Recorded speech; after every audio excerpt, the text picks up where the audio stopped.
what did you learn from Harvard that a normal business school had not taught? So I'll tell you honestly, we have learned so much from Harvard, because we used to do about maybe 20, 30, 40 cases, right?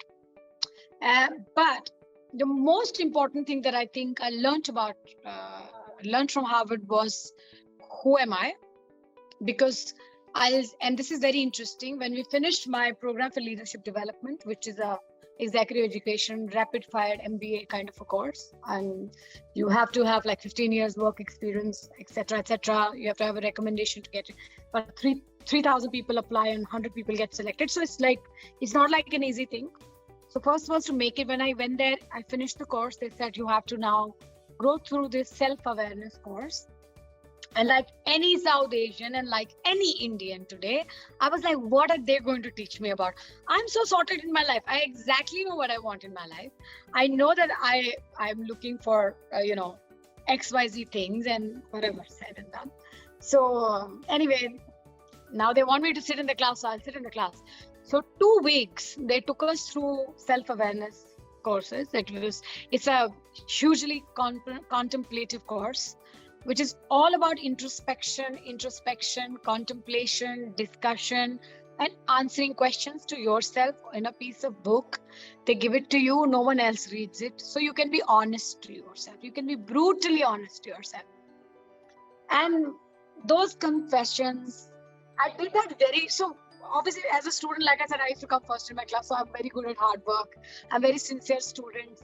So I was like, okay, I have this, I'll do it sincerely.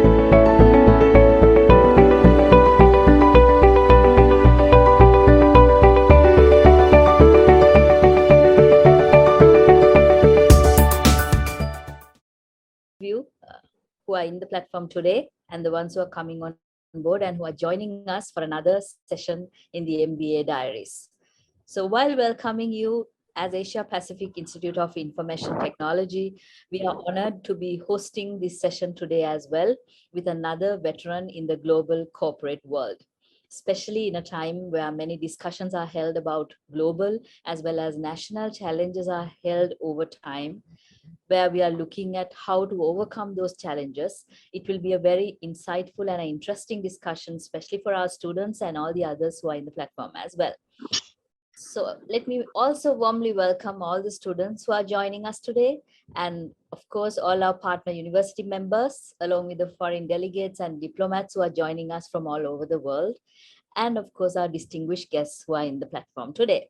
So with that, let me now invite our chairman of APIIT Sri Lanka, Mr. Bandula Egodage, to officially welcome the guest along with all the viewers in our session today. Chairman, over to you. Thank you. Thank you, Kaushali. On behalf of our CEO, Mr. Rachna Sharma, and board of the directors, and also the staff of APIIT Sri Lanka and total student population, I would like to welcome, it's a great privilege for me to welcome today's chief guest. I think it's a fortune that all our student population having this nature intellect to talk to you today, share her experiences and her teaching or the thoughts with our student population. APIIT in Sri Lanka known for a quality education, but we need to give some surrounding, some overall experience for all our student population. That is why, as initiated by Dr. Rohantha, this CEOs Forum or Opinion Leaders Forum is conducting for our student population.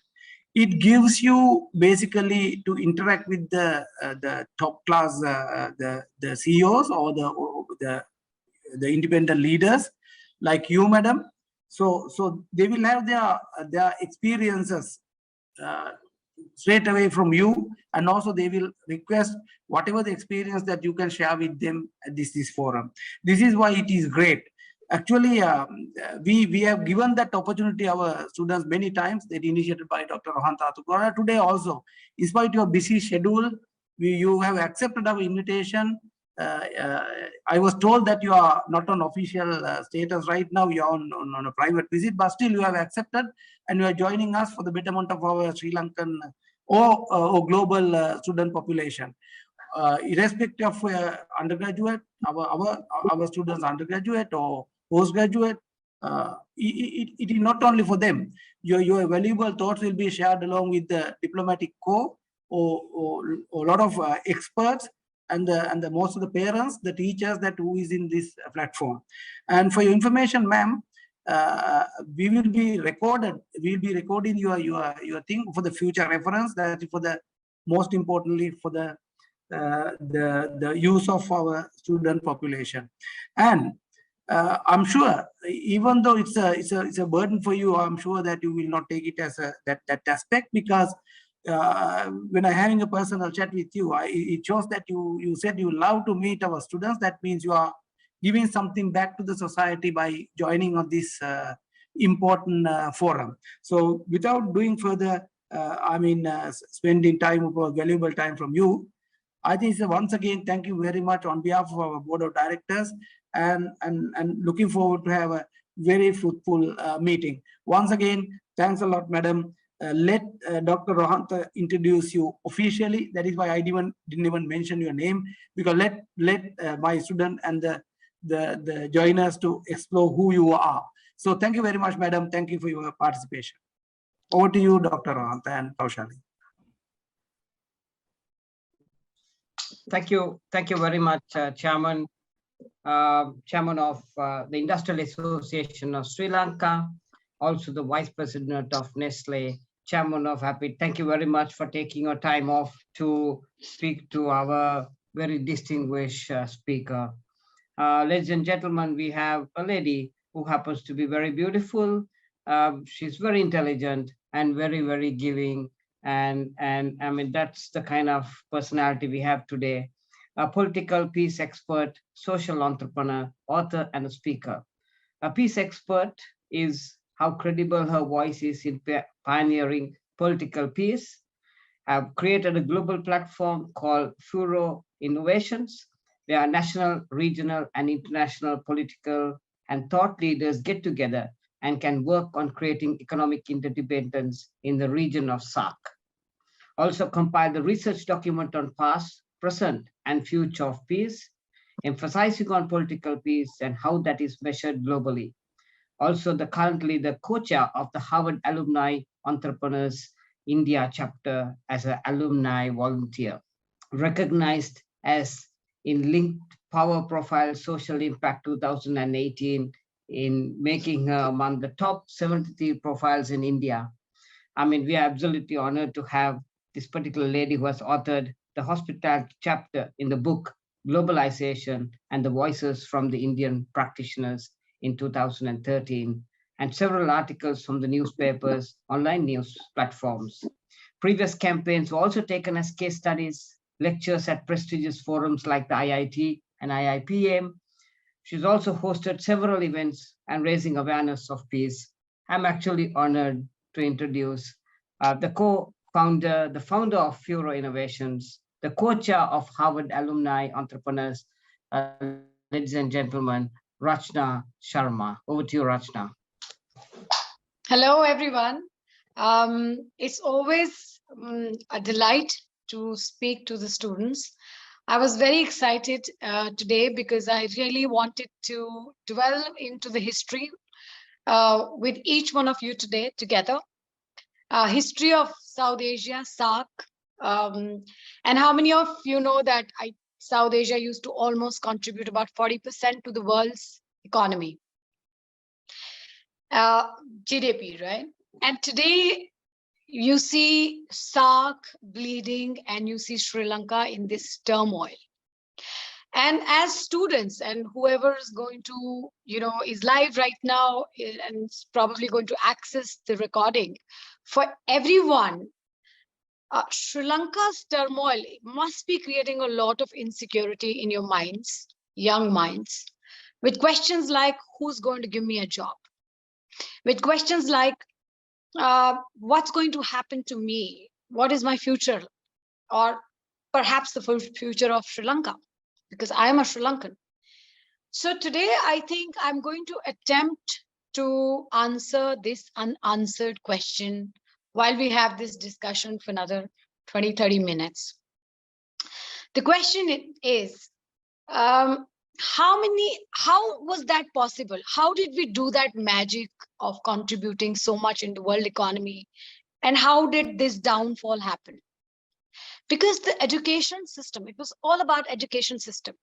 So the education system of South Asia was very, very holistic. We used to really focus on the commercial, the character, and the spirit side of education.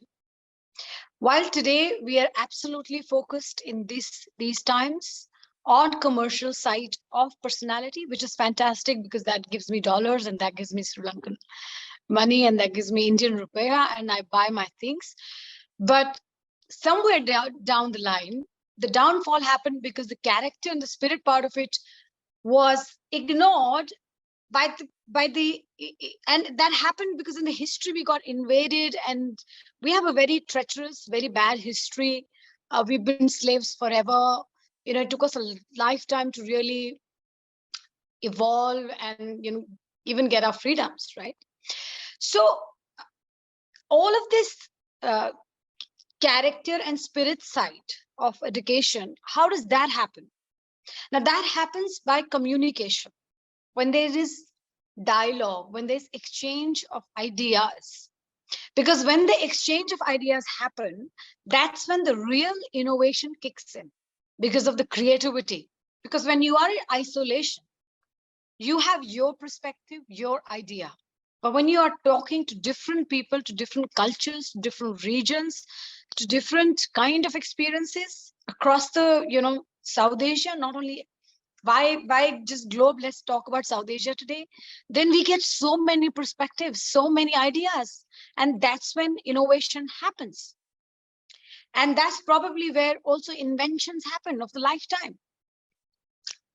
So when the tough times come, like what you have today in Sri Lanka, there's also an opportunity to heal and to reinvent.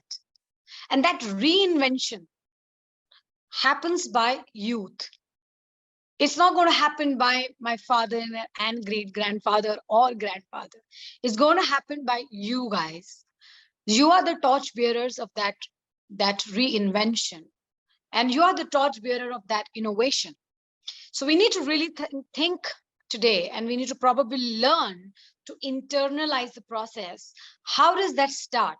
Now that starts by dreaming. So how many of you are dreamers on this Zoom call today? I'm sure all of us. So see, what happens is when we are small, go back to our childhood.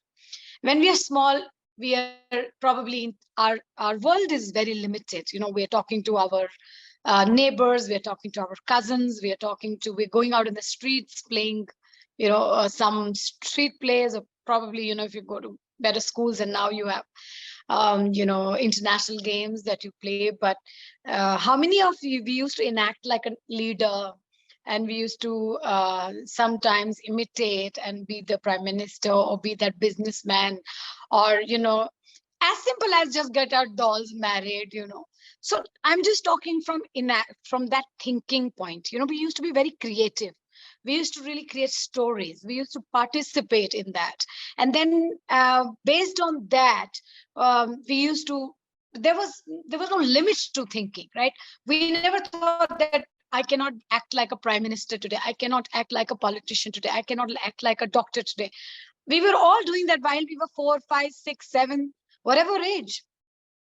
But as we grow up and the world becomes a larger platform, the dreams start shrinking because the conversations become wider and wider.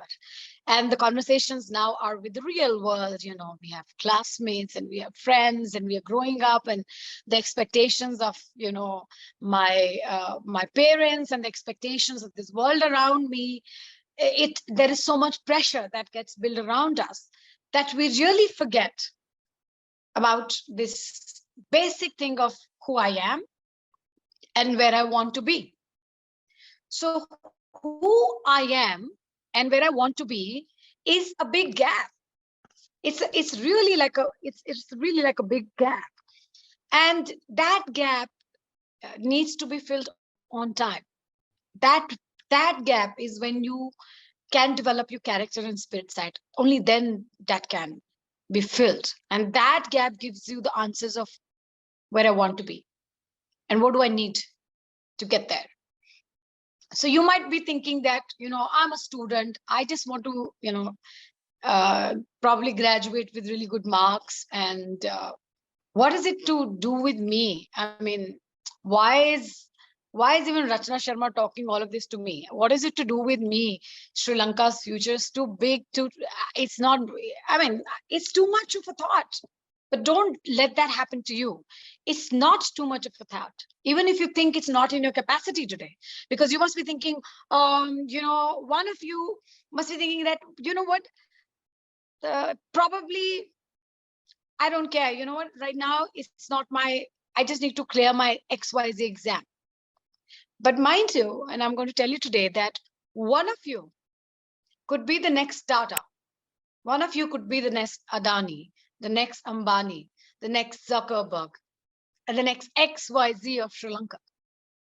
So we, sometimes to correct the future, sometimes to really reinvent, to innovate, we really don't need masses of people. We don't need a mass movement for that. We need a handful of people who can bring in that revolution in the country, a handful of people who can develop that thinking capacity and bring change and evolution.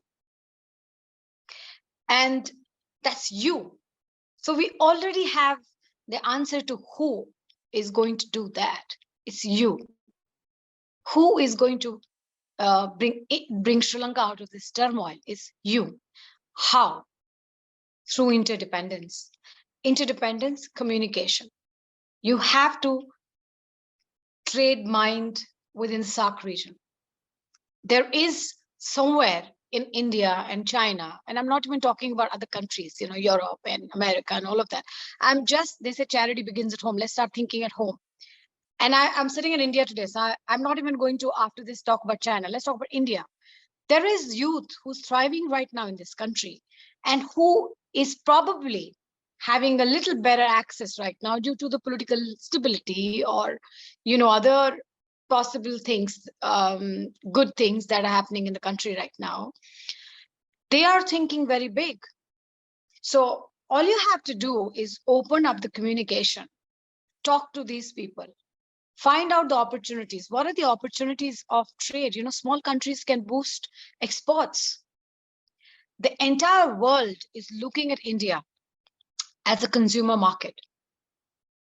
So why not Sri Lanka? I would highly recommend, don't even waste at this age and this point in your life time on participating in conflict or participating in any kind of political instability, because that's not going to get you anywhere or Sri Lanka anywhere. But what will get Sri Lanka anywhere is if you can trade minds, if you can find areas of interdependence, if you can spend that time in building brands that can be fed to India, because India is huge. I mean, America there are millions of dollars that are being spent every day on Indian, on American, on European brands, and happily people are consuming it. So why should it not be a Sri Lankan brand that we are buying? What is it that we need? Automobiles, shoes, food, makeup. I don't know what it is, but there are millions of things that you guys can do after you graduate from this MBA opportunity in life. You have to know the 1900s, this geography produced the best freedom fighters. That's probably why we are free today, right? And then there was a time when we had survivors, and that's why we are where we are today in each one of our country. Whether somebody's gone through the tough times, is possibly going on is at a better time in the curve, in the timeline. Someone is still, struggling with the basics getting sorted. That's a different thing, but they were survivors. So you have to ask that question to yourself. Who am I and where I want to be What is it? So we need innovators. We don't need freedom fighters anymore. We don't need survivors anymore. We need innovators. And that is going to happen when you appreciate that you are born in the era of artificial intelligence, you're born in the era of internet, NFT, cryptocurrency, and climate change. There are so many. Plastic is just banned in India, a few days back, and that's happening all over the world. So new age businesses are taking center stage now. There's so much opportunity in green economy. You have to think that, what is it that Sri Lanka produces that can be fed to the world, and how does it become the next energy supplier? What kind of energy, what kind of renewable energy could we, probably be a leader in? Or what kind of business, what kind of product, the one-time usage plastic, what is it that we can replace that with? And why can't it be a Sri Lankan brand? You could just get that ready tomorrow.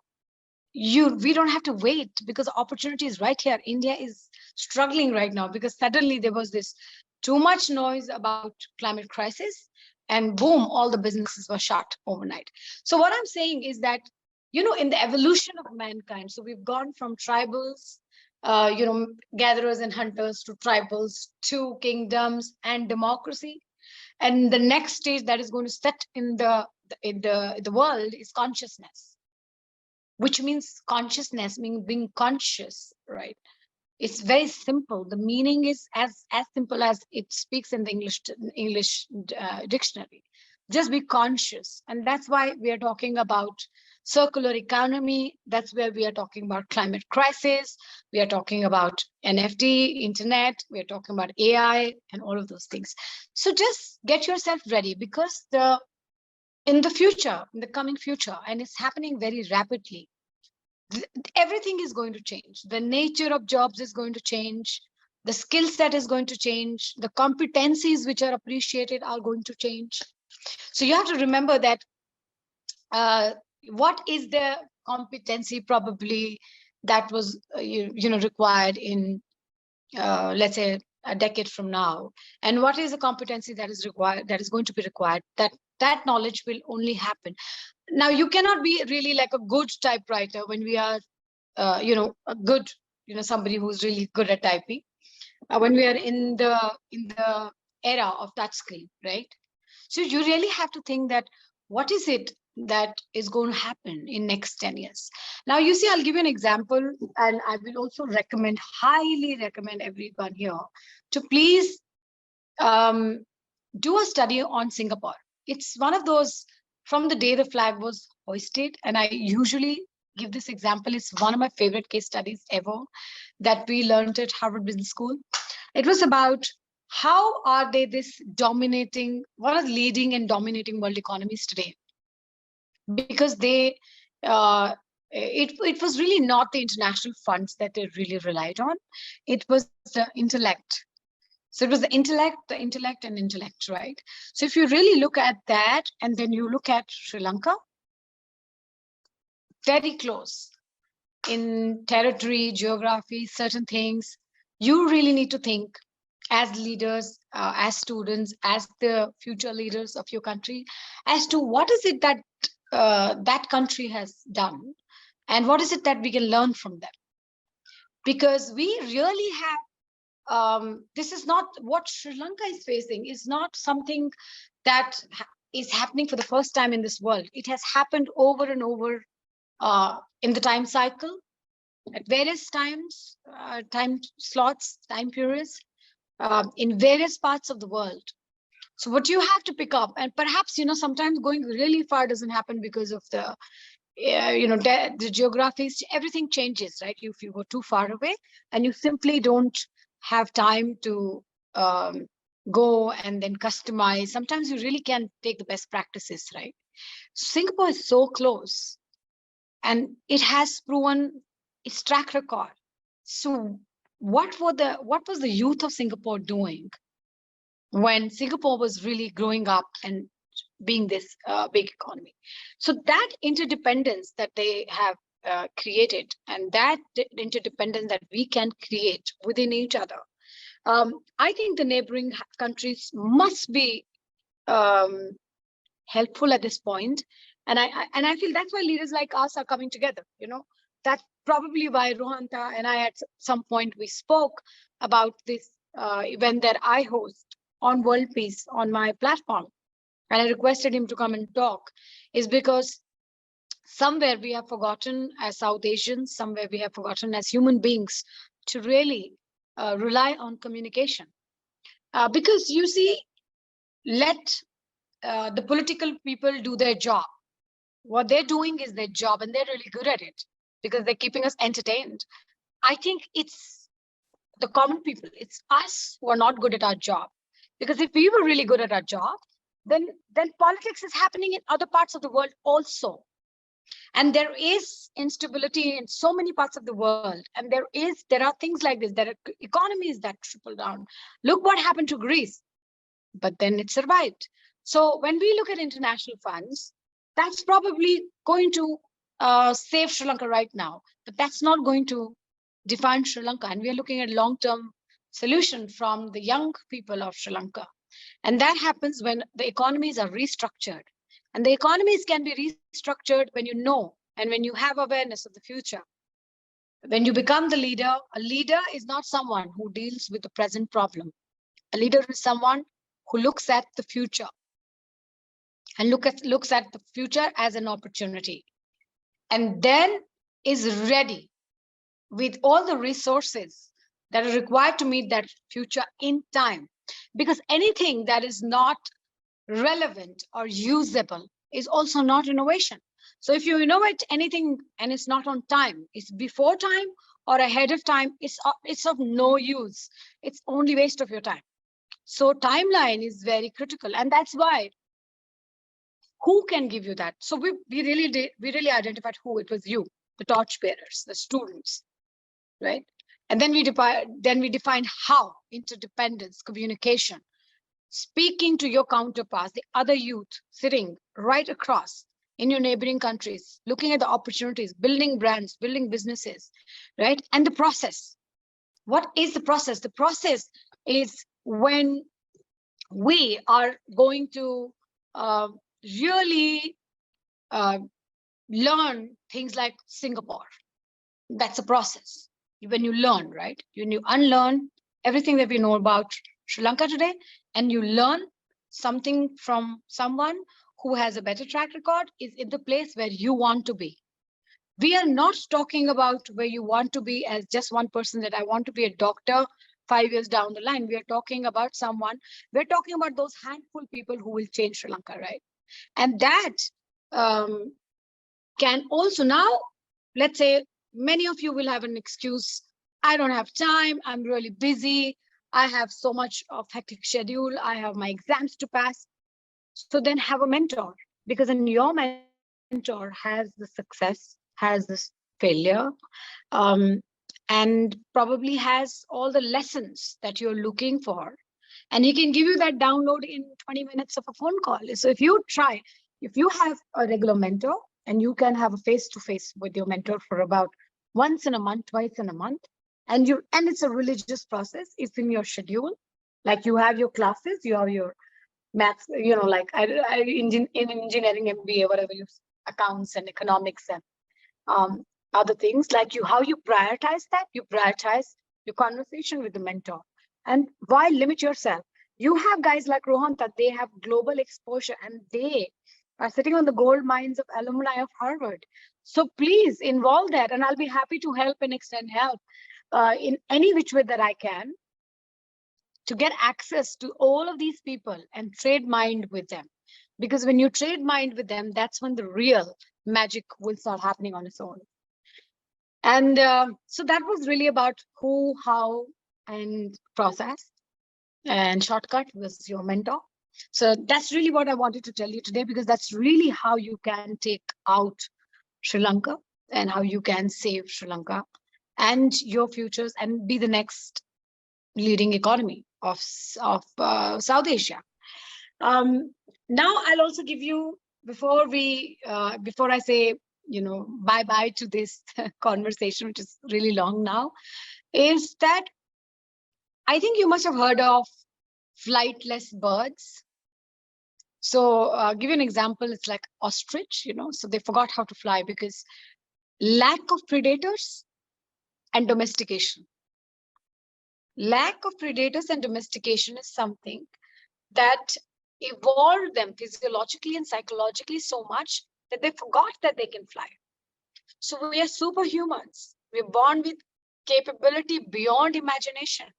So as students and your age, our intellect is not fully grown up.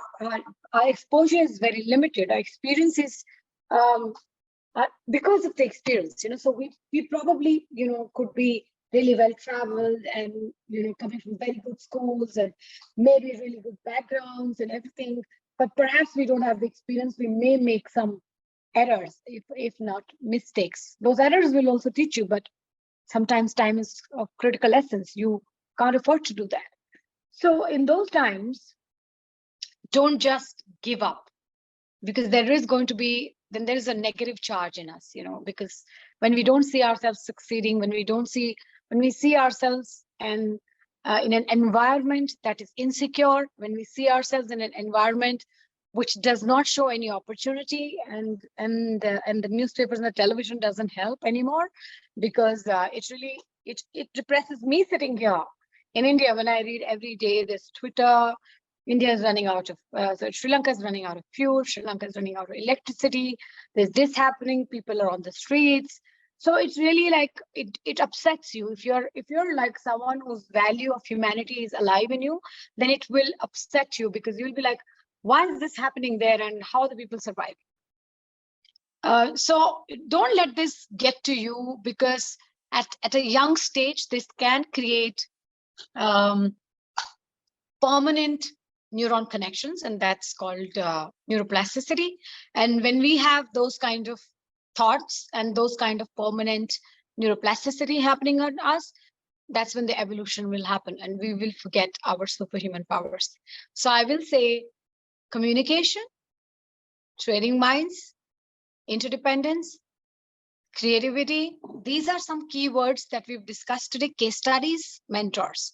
Once you have this, alongside of your MBA, that is going to teach you structure, that is going to teach you framework, that is going to teach you, how do you probably run a business, which is the administrative part of it.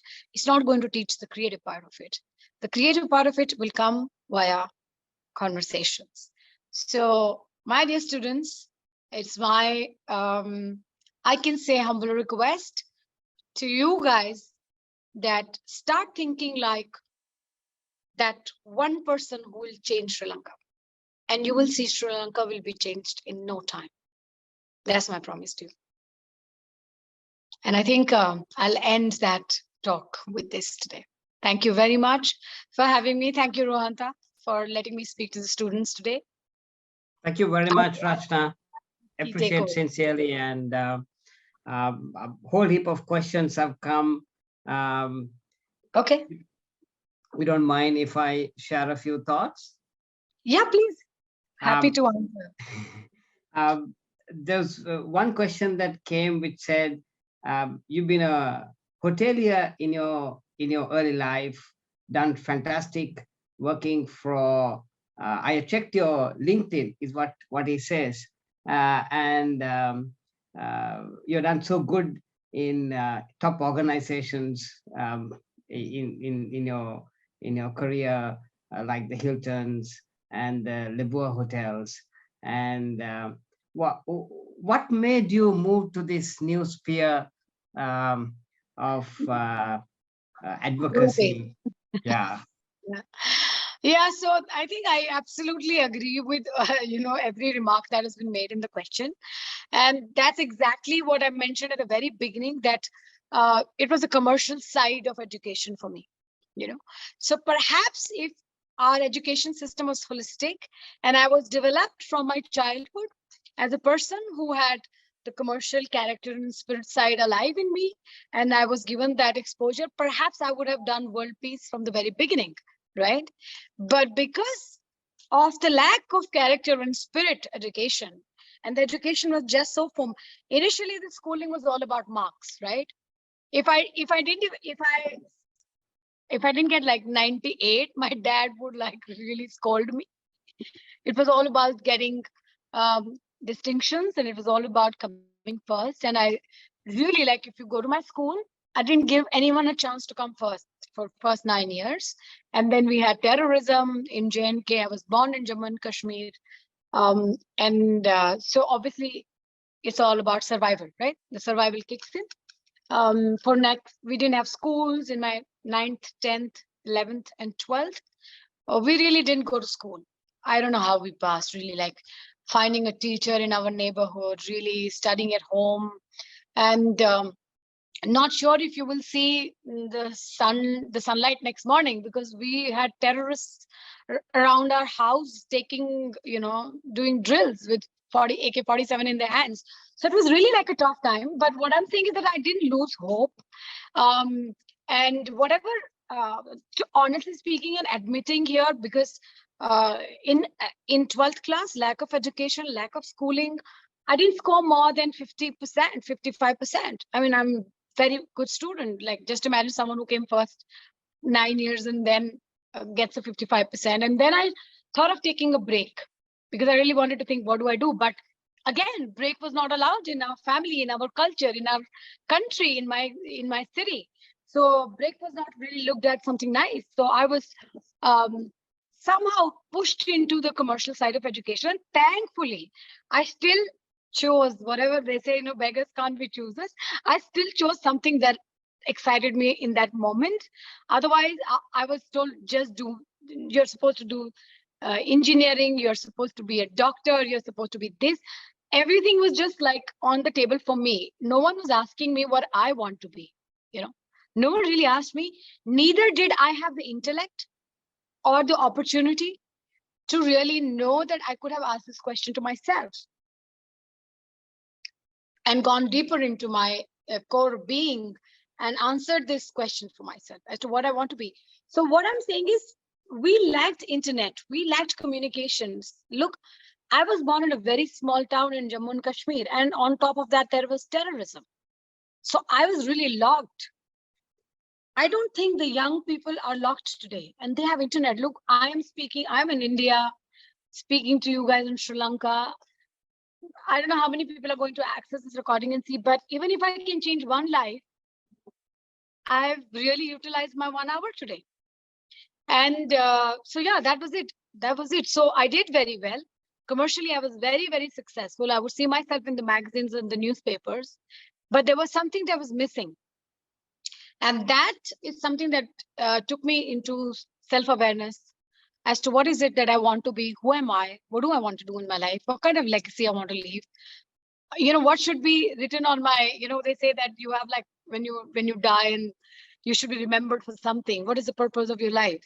When I started dwelling into more existential questions, which I would suggest that everyone should dwell in at the very earliest stage, because that's when you really get so much more clear as to what is it that is going to excite you to get up every morning and go to work. And you don't have to really seek holiday. And like I told the chairman, that I work 24/7, 365 days a week. No matter where I am, I don't give up an opportunity to leave an impact when it comes to my work. However, when I was in the corporate job, I was looking forward to my weekend, I really wanted to, on a Friday evening, perhaps if we had Twitter, it would be, I just want to get out the, my office today. So what I'm saying is that please look into the commercial, character, and spirit side by side, no matter where you are in life, because that's when you will be full potential, fully developed human being, fully developed, fully charged with the energy of this innovation, this creation. Everything is available for all of us. All we have to do is make an effort for ourselves. I hope that answers. Long answer. Fantastic thought, Rachna. I mean, when you say things, it makes me also to ask myself, what is my core being, I mean, you coming from the the north of India, and coming and, getting into one of the most powerful LinkedIn profiles. It just, I mean, on a population of 1.4 billion people, I suppose it's brilliant. There's a question coming, very interesting question. It's from a MBA second year graduate, Manoj. He's saying, ma'am, we know that there's so much of opportunity in the middle income category of India, which is about 400 million people. However, our free trade agreement is continuous to be at about $500 million, and it doesn't show much growth. In my view, there is no political will for trade. What is your view?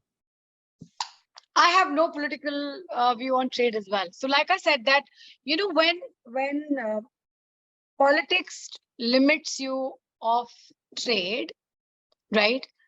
Then you trade minds, like I said. No one can stop you from trading minds, right? And you have internet. What stops us from getting on a call with each other? We can do a WhatsApp call. We can do video calls. We have Zoom to us. There are so many opportunities. We can really connect. We are born in the era of YouTube and Tumblr and things like that.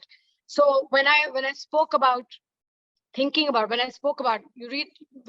what stops you from logging in on Twitter and seeing there was trending news, plastic banned in India.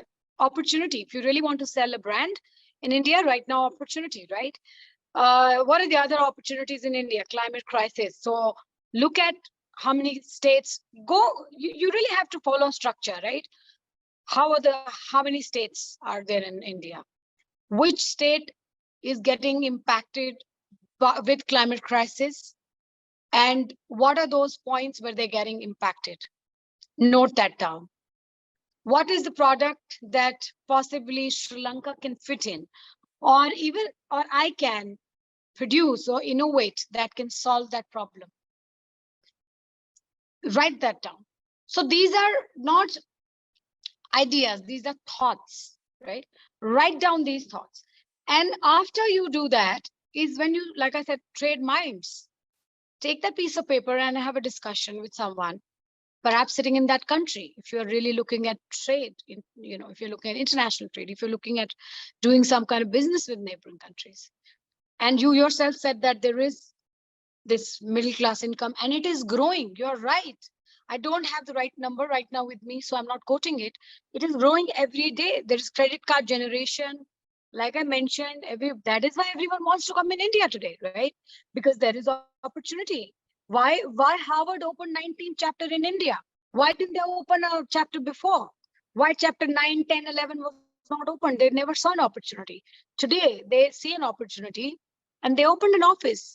And every day on the call, they're like, India is our focus. India is where everything is happening in, Startup India. And then there is this Startup India, Stand Up India, Untitled Innovation. We have very, very interesting things. There are unicorns every now and then being produced out of India now. So what are these guys doing? Please connect with Invest India. They have websites. Go on those websites and do your research. And nobody can stop you. There is no political game there, because it's a student who's exploring opportunities. And then if you have a product and a product that can be useful, no one will stop you, because India is very good when it comes to Invest India and Startup India offices. They're guys who are working there, and all of them, I mean, we have access to them. So if you have something brilliant, reach out to Rohanta, and he could reach out to us, and we'll open that door for you. So that's my really thought on trade. I think we should talk. That's why I said we should let the politicians do their job. Let all of us come together and do our job of how we can bring people together, and let them talk, and let them create opportunities and create jobs and create products and brands. There is 1.5 billion people sitting, maybe not all, because we also have a lot of poverty in India, but there is still middle class and upper class waiting to swipe the credit card. Bring the product. Thank you, Rachna. I mean, if my mind just goes back, when I was in the UN, I really wanted so much to build a industrial zone in the north of Sri Lanka. And in 2010, I yet remember, I went to the Indian embassy and I said, why don't we communicate? Why don't we make this happen? And the first answer that I got, Rachna, was we always give from the people of India to the people of Sri Lanka, and we don't give money to the UN. But like you very rightly said, I didn't take no for answer. I went 159 times to the Indian embassy, and finally they said we are going to do it. And then I had to fly out to meet the head of finance, your finance minister. At that time, it was Pranab Mukherjee.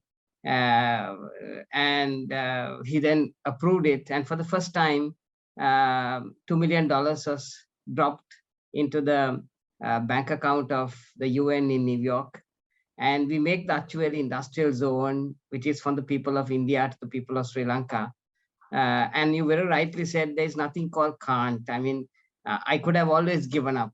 I could have said, I know it is not going to happen. Nowhere in the world has India given money to the UN. But then, it became the first project that India funded the UN. And then subsequently, I think there was a $10 million project in Afghanistan to build a hospital that was done. So very rightly what you said, if you have a will, you can go and do it. There's a lovely question coming, Rachna. I'm going to let you go by 7:30, I promise.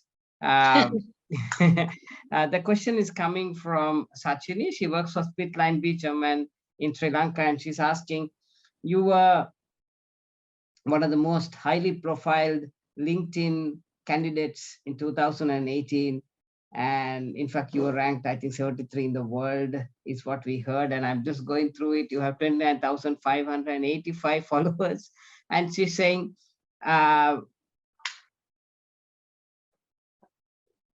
post you achieving this accolade, did it change your life? Nothing changed. Nothing changed. I think one, I think it came to me because I really worked hard for it. But when I was working hard, I didn't know that I will get an accolade, that too from LinkedIn, because LinkedIn did not have anything like social impact. If you, mine was the first social impact LinkedIn influencer award that they gave me. And when they sent me an email, I actually asked my office to send them email a couple of times and ensure this was not a phishing email, because we have too many phishing attempts that happen in India for databases, because we had never heard of something like that. They said, no, this is the first year when we are starting social impact. So what it did to me, I'll tell you, no, there was no change in my life, but it did give me the confidence. So whenever you get appreciated, life is a journey. And we are creating milestones, and perhaps some are important for you, some just happen to you, like LinkedIn, some you like aim, this is my goal, this is where I want to be. And it gives you confidence. So when I got I was running a campaign. So Vision 21, A Million Youth for Peace was my campaign. When I came back from Harvard, and I had yet not registered an organization. I was doing it just offhand. And so during that campaign is when my campaign was taken as a nice case study at the IIT. I'm sure everybody knows IIT in India. And IIPA, which is Indian Institute of Public Administration, where all the IAS officers, the bureaucrats of our country, go for higher studies. So the 44th batch of IAS, I taught them on this world peace case study that I did. So it was a case study, and that happened, and I was called by a couple of universities, and I used to go talking about it, And every time I spoke about it and we posted something on LinkedIn, I remember, because I wanted to know the criteria as to why I was getting, what have I done in social impact? Because for me, I was really like doing this campaign, and perhaps I wasn't really measuring, like, Ronta, you asked me, like, what is the outcome? How do you measure your projects. I was amateur at that time. I had just started doing it. I really had no goals. I mean, I did not have like how do I measure as to what I've done? So this award at that point gave me the confidence that I was in the right direction and I must continue. And that's when I decided to really register an organization and do it more properly and legally, as you say, legally in India. Because if you're not, I could have probably done so many more things, but if they were not registered, then you are not an entity. So today, Phuro Innovations is 3 years old, 7 years in world peace now. So about 2.5, 3 years is when I just did campaigns. And so, yeah, I mean, don't ever get super excited with these things, but use them as your confidence building pillars, and make sure that people are responding. If people are responding, like you said, followers. So I really didn't know how that happened. If you really say I don't post much, I think it's your work that speaks for yourself. Though I am a believer in marketing, and I know that if you have something good, it needs to be known. But I also believe that being out there every day doesn't really get you the real thing. So really don't go after followership all the time. That's the real trend these days, because you see Instagram and Twitter and all of that. And people also buy followers, and there is a lot of fake marketing that happens, which is good to some extent, because it suddenly gives you the celebrity status, like the blue tick. You pay some few lakh rupees and all of that, you get there. But students, that should not be our goal. If you're very serious if you really have identified who you are, where you want to be, then that's not the goal. That's just a milestone which will keep happening on the way organically. Because I believe that even if you're talking to 20 people and those 20 people are actually genuinely your customers, you're building a base, and that foundation is very important. So these 20,000 people who are there on LinkedIn, I don't know them. I have never done any kind of marketing to get them. So whenever I post something, whenever we go live, we get maximum participation from LinkedIn, because that was organic. We never paid, we never bought, we never did anything extra. People started liking our work as to whatever we posted there, whether that was from my, previous hospitality times, or, World Peace now and the campaign. And of course, people are also very interested in Ivy League. So they love Harvard, and anything you post about Harvard, you get a lot of viewership. So I think if we all go organic, and slow and steady wins the race. Our ancestors have said that, and it's really apt. So that's the answer. I hope I answered it for you. Spot on, Rachna. One last question. We hear so much from Dr. Rohanta about the pickups from Harvard. Could you tell us what did you learn from Harvard that a normal business school had not taught? It's from a guy called Nilhan. He works for the London Stock Exchange. So I'll tell you honestly, we have learned so much from Harvard, because we used to do about maybe 20, 30, 40 cases, right? But the most important thing that I think I learned from Harvard was, who am I? Because and this is very interesting, when we finished my program for leadership development, which is a executive education, rapid fire MBA kind of a course, and you have to have like 15 years work experience, etc., etc. You have to have a recommendation to get it, but 3,000 people apply and 100 people get selected. So it's not like an easy thing. So first was to make it. When I went there, I finished the course. They said you have to now go through this self-awareness course. And like any South Asian and like any Indian today, I was like, what are they going to teach me about? I'm so sorted in my life. I exactly know what I want in my life. I know that I'm looking for, XYZ things, and whatever said and done. So anyway, now they want me to sit in the class, so I'll sit in the class. So 2 weeks, they took us through self-awareness courses. It's a hugely contemplative course, which is all about introspection, contemplation, discussion, and answering questions to yourself in a piece of book. They give it to you, no one else reads it. So you can be honest to yourself. You can be brutally honest to yourself. And those confessions, I did that so obviously as a student, like I said, I used to come first in my class. So I'm very good at hard work. I'm very sincere student. So I was like, okay, I have to do this. I'll do it sincerely. So when I did that sincerely, trust me, I mean, I've done it so many times after that, again and again, because it's just a beginning. It was not the end. So when I finished that course, I was like, oh my God, I had no clue about myself. What are my values? What are my principles? What are my ethical boundaries? Who's my personal group? Who's my professional group? Who are my mentors? Who are the leaders who I look up to? Why do I look up to them? What is the purpose of my life? What I used to like in childhood? How I have evolved? Who am I today? Where do I want? I cannot tell you how interesting that is. And you know what? All of you can do that at home. There is this book. I'll highly recommend it. It's called The True North. Please take it down. It's called The True North by Bill George. It's a very self-explanatory, reflective book exercise that you can buy online and do it at home. Obviously, with the help of the students and the environment of Harvard and the professors teaching us, probably my learning was faster, but ultimately it's me who was doing that course.